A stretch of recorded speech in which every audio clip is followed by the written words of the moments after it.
Now, we're all wondering what is going on with Alexee Trevizo's case. Why has there been a new judge assigned to her case? And then also, when will the Supreme Court make their decision in regards to the suppression of evidence? Are they going to affirm the district court's ruling, or are they going to reverse it, or maybe make some modifications? If you guys remember, about 2 years ago, Judge Jane Gray Schuler, I hope I got her name correctly. So let me ask this. Notwithstanding a doctor-patient privilege, what about the hospital's obligation to report the deceased child? Is that privileged? Are you claiming that as okay, that's where I was at. Okay. So I was looking around the Alexee Trevizo case the other day, and I noticed that there was a new judge assigned. We have a Honorable Judge Riordan, Eileen P. Riordan. And I was wondering, I wonder what happened to the previous judge. Apparently, she retired. The appointment of Eileen Patricia Riordan, I hope I pronounced that correctly, as judge of the 5th Judicial District Court, which serves Chavez, Eddy, and Lea counties. I believe Eddy County is the court where Alexee Trevizo is in. The appointment takes effect October 11, filling the vacancy created by the resignation of the Honorable Jane Gray Schuler. It says resignation, but I think technically she retired. It was like the end of her term, and I guess you can choose between continuing another term or resigning. Riordan previously served as a district judge for the 5th Judicial District Court from January 2021 to December 2022. She currently works as attorney with the 575 Law Group LLC in Carlsbad and served as a Carlsbad city attorney from August 1995 to December 2020.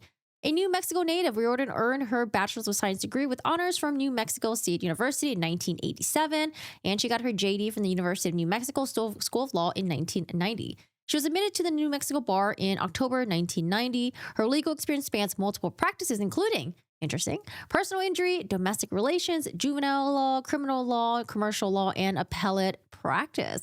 She has extensive trial experience and has prosecuted hundreds of municipal court cases. So, it's always kind of interesting to read about the judges, because if this ever goes to trial, well, we're going to be seeing a lot of the judge, and it's very interesting to see what their background is. I found this website that has a picture of the former judge on Alexee Trevizo's case. This is Judge Jane Schuler Gray. Oh, I think I had it reversed earlier. And then this is the new judge who's going to be presiding over the case, Judge Riordan. So the former judge who made the decision to suppress the evidence and believed that the ER doctor was working as an agent of law enforcement, she has retired. So I wonder if this current judge also agrees with Judge Schuler Gray. She ruled that any statements Alexee Trevizo made, especially in the body cam footages or anything that happened when she got to the hospital up until the point where the dead baby was found, that is all going to be privileged information between her and her physicians, the nurses that were there. And then additionally, also the statements that were made when law enforcement was present. Oh my gosh. I'm sorry. He came out at me and I didn't know what to do. Lexi, I told you about this. But it I was just asked you, baby, to tell me the truth. scary. It was not crying or nothing. She found that Dr. Vasquez, the ER doctor, the physician at the time, was maybe indirectly working as an agent of law enforcement, and that when Alexee Trevizo made those statements, those were statements that she made technically under custody, which is a major issue if you were not properly Mirandized. So how I need to tell her what's going on, and I need to tell the mother what's going on. The mother, they're both in there together. Is one of you willing to be present for that conversation? Yeah, I'll go in there. Are you guys going? Yeah. Okay, let's Yeah, go for right sure. now and do this. Even though law enforcement didn't have her handcuffed, even though law enforcement technically didn't speak to her, it was their presence with Dr. Vasquez that technically, if you're an ordinary person, you could consider yourself being in custody. That is what the defense argued, and that is what the district court judge agreed. Now, initially, when the defense, Gary Mitchell, was making these arguments, remember that hearing that we had 2 years ago where we saw Alexee Trevizo? I think that was the only hearing that was live streamed, or maybe that was the only hearing that they had. But when he was making those arguments, I honestly thought, bullshit. The key question is to determine, when does this privilege apply? So my position to the court is everything that takes place between the time she goes to the hospital all the way through is privileged information that the doctors and the nurses could not give out to Artesia Police Department, could not give out to anybody without a waiver from my client, and we've never waived it. In addition, Now, are you talking statements made by her and her medical records?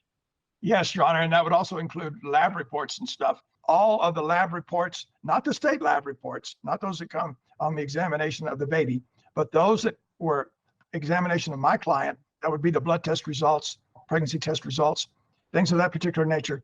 All of that is privileged. Everything there is privileged and should never have been disclosed. And this is where the defense gets into the argument of whether or not she was in custody. And of course, the police let that happen, although she was in custody at the time that they went into the room. The doctor specifically states in the reports, and this is not in dispute because it's in the records and it's in the police reports.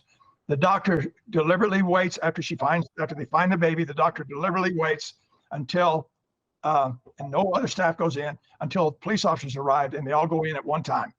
And that's where we get into the Miranda issues. And here was the state's argument. The issue of Miranda, she was not in custody. Statements that she made when some police were there were actually statements initially that she blurted out. Officers asked her no questions. And then her mother, who is present with her in the treating room the entire time, is saying things to her, and the officers actually tell the mother to stop, that she, has Miranda rights and that she should be advised. And so we think our response. The second thing is HIPAA. The defense puts HIPAA in here. HIPAA is really a red herring. Has nothing to do with the criminal case. There's no remedy. It's not a constitutional protection. It's a statutory protection in which a penalty can be against the facility, the physician, and that is the civil suit. This defendant is an adult. The defendant's mother was present at all times. You can't have privilege if a third party is present in the room. Now, I've always kind of picked at this argument because how many of us will bring a family member to us to the doctor's appointment or like to an ER, right? You want to have another second opinion or support system there with you. Does it necessarily mean that you are going to waive your privilege just because you have that person there with you? I would say probably not. No. Same thing with the district court when they made their decision. I thought it was bullshit as well. However, it wasn't until we got to the Supreme Court hearing where we got to hear a really fleshed out argument by the defense. And I think she did a really good job at really breaking it down. And additionally, when the Supreme Court justices were asking these very pointed questions to the defense and the state, I think the defense did a better job at holding their ground than the state did. Typically, if I see someone repeating their arguments over and over again and not really answering the question, that's where things start looking a little bit bad. However, do I agree? I don't know. All I know is that the arguments were very compelling for the defense. Now, even if they didn't have Alexee Trevizo's statements, even if they didn't have the whole breakdown of what was happening while Alexee Trevizo was at the hospital, is there going to be enough for a jury to convict her? I mean, it still looks really bad that there was a baby found in a trash can. But remember all the purported lies that the staff said Alexee Trevizo told to them about her not being pregnant or about how she, what would happen if you stop taking birth controls and you're taking weight loss medication, just stuff like that. Those really do add up for a jury to make their decision. If the jury only had the information of, oh, hey, there's a dead baby in the trash can, would that be enough to convict? I don't know.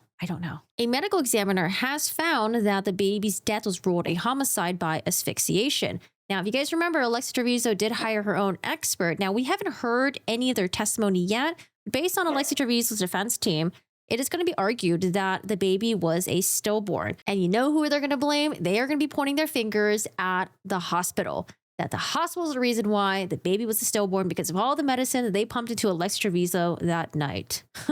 Hey guys, it's Corey here. If you want to stay up to date with the Alexee Trevizo news or any other true crime cases that we're covering, don't forget to hit the subscribe button. We'd love to see you guys again. Stop by, say hello, and stop by the live streams. Also, if you guys are enjoying this video, hit the like button. All right, guys, back to the video.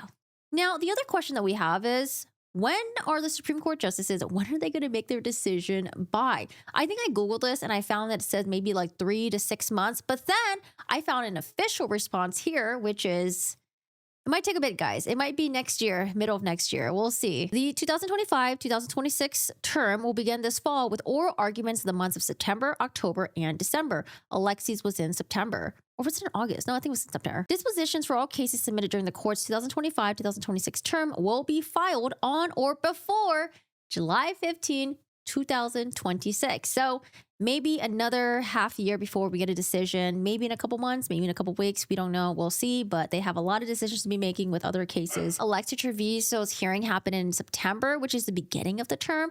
Maybe the decision for her case will be one of the, first ones to come out. Maybe. And, I think it might be one of those cases where you feel very, very strongly about the crime that was committed.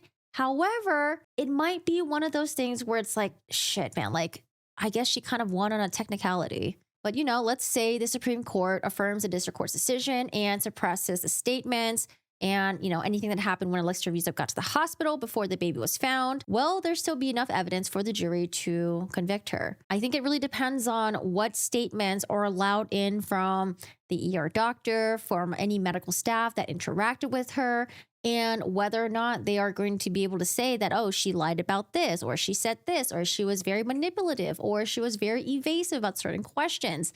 I'd be very curious to know how much of that is going to be allowed in. Oh, and I forgot to mention, as of right now, Alexee Trevizo does have a wrongful death lawsuit against the hospital because, again, they are pointing their fingers, saying that it's the hospital's fault. So that is an active lawsuit. And for those of us who believe that Alexee Trevizo, well, if you believe that she was the one who murdered her own baby, it's just real.